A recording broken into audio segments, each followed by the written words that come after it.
Hello दोस्तों, good morning. मैं प्रेमचंद, मेरे यूट्यूब चैनल शिक्षक प्रसार पर आप सभी का स्वागत है। दोस्तों, आज हम लोग क्लास 10th का बहुत इंपॉर्टेंट टॉपिक लेकर के आए हैं।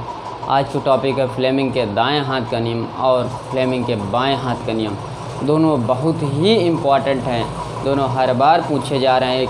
दोनों में से एक ना एक तो पूछ लिया जा रहा है, हर बार पूछा जा रहा है। तो आज हम लोग दोनों को क्या करेंगे, पूर्ण रूप से अध्ययन करेंगे और सचित्र वर्णन करेंगे। इसमें ये विशेष ध्यान देना है कि ये जो है, इसमें आपको चित्र बनाना है और चित्र के माध्यम से क्या करना है, समझना है। और विशेषता ये है कि ये दोनों चित्रों में जो भी प्रोसेस बताए जाएंगे, लास्ट में जो भी प्रोसेस निकलेगा वो लंबवत के प्रोसेस में निकलेगा। जैसे मान लीजिए फ्लेमिंग के 3 अंगुलियां ऐसी होंगी जो आपस में क्या रहेंगी, लंबवत रहेंगी। से यदि देखा जाए तो इसके चित्रों में थोड़ा सा डिफरेंट रहेगा और कुछ भी नहीं रहेगा। तो जैसा कि यहाँ पर चित्र बनाया जाए दोस्त, यहाँ पर हम लोग लिख लेते हैं फ्लेमिंग का वामा हाथ का नियम। समझिएगा दोस्तों। तो यहाँ ये बाएं हाथ का हो गया नियम और इस तरफ हम लोग लिखेंगे क्या, ये इसका हो जाएगा, ये इसका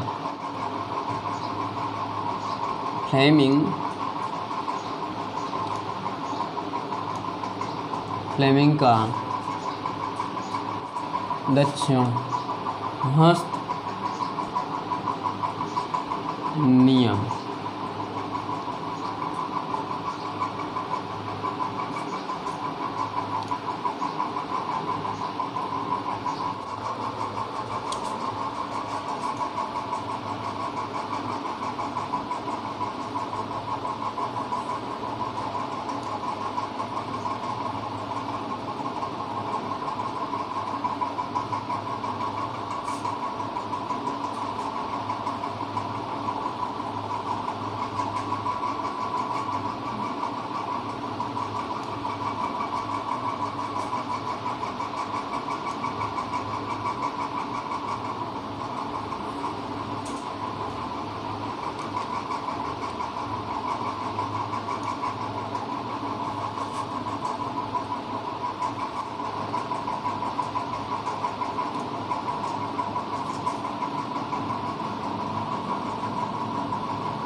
मान लीजिए कि इस प्रकार का क्या है, मेरा बाएं हाथ का नियम है और ये है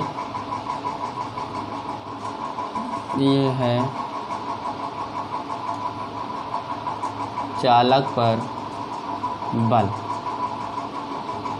पर बल और ये है चुंबकीय रेखा या चुंबकीय क्षेत्र,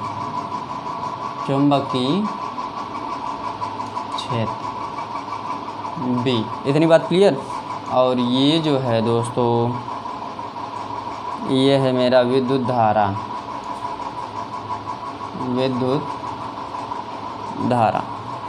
इतनी बात क्लियर। और यदि रही बात इसके आगे,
ये मेरा हैंड हो गया।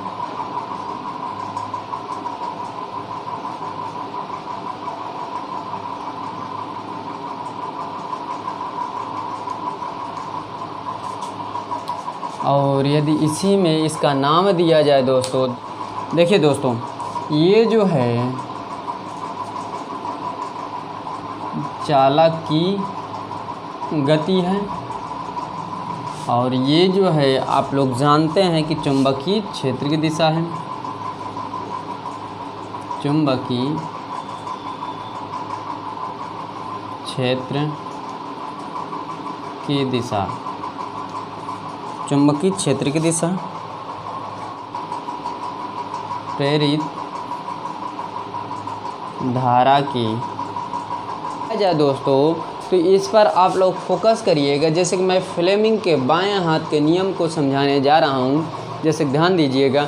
जैसा कि ये प्रोसेस इस प्रकार बनेगा। देखिए ये जो है मेरा, इस प्रकार देखिएगा, ये जो है ये मेरा क्या है, बल की दिशा में, चालक की बल की दिशा में है। और ये क्या है, देखिए चुंबकीय क्षेत्र की दिशा में है। और ये क्या है, धारा की दिशा में। और इसको हम लोग अंगुष्ठ बोलते हैं, इसको हम लोग तर्जनी बोलते हैं, और इसको क्या बोलते हैं, इसको मध्यमा या माध्यिका बोलते हैं। तो आप लोग ये ध्यानपूर्वक लिखिएगा, जो मैं बोलने जा रहा हूँ सेम टू सेम उसी प्रकार लिखिएगा। अभी इस प्रकार भी बनेगा। और हम अपने बाएं हाथ की अंगुलियों को इस प्रकार फैलाएं कि हम अपने बाएं हाथ की अंगुलियों को इस प्रकार फैलाएं कि अंगुष्ठ क्या, अंगुष्ठ बल की दिशा में हो, अंगुष्ठ बल की दिशा में हो, या अंगुष्ठ चालक का बल की दिशा हो। क्या, चालक की बल की दिशा हो, अंगुष्ठ बल की दिशा में हो, कॉमा लगाइएगा। तर्जनी चुंबकीय क्षेत्र की दिशा में हो, तथा मध्यमा या माध्यिका किसके दिशा में हो, विद्युत धारा की दिशा में हो या धारा की दिशा में हो, तथा ये तीनों अंगुलियां एक दूसरे क्या होनी चाहिए, लंबवत होनी चाहिए। तथा मैं पुनः बता दे रहा हूँ, ध्यानपूर्वक समझिएगा। हम अपने बाएं हाथ की अंगुलियों को इस प्रकार फैलाएं कि अंगुष्ठ बल की दिशा में हो, कॉमा लगाइएगा। तर्जनी किसकी दिशा में हो, चुंबकीय क्षेत्र के दिशा में हो, तथा मध्यमा विद्युत धारा की दिशा में हो, तथा ये तीनों एक दूसरे के क्या होंगी, लंबवत होंगी, जिसे हम लोग फ्लेमिंग के बाएं हाथ का नियम कहते हैं। इतनी बात क्लियर दोस्तों? यदि क्लियर हो गई हो तो हम लोग इसको भी क्या कर लेते हैं, समझ लेते हैं। सेम प्रोसेस जो इसमें हुआ है वही प्रोसेस इसमें भी होगा। आप लोग देखिएगा ध्यानपूर्वक। ना हो किसी भी चुंबकीय प्रेरण की दिशा की गणना करना हो तो हम लोग फ्लेमिंग के दायां हाथ के नियमों के अनुसार क्या करते हैं, समझ सकते हैं। तो जैसा कि यहाँ पर भी यही प्रोसेस होगा, लेकिन यहाँ पर ये ध्यान दीजिएगा कि इसमें हमको चालक लगाना पड़ेगा। क्या, चालक लगाना पड़ेगा। जैसे कि यहाँ पर ये लिखिएगा कि चुंबकीय प्रेरण की दिशा ज्ञात करने के लिए हम फ्लेमिंग के दाएं हाथ के नियम का प्रयोग करते हैं, इतना लिखना है।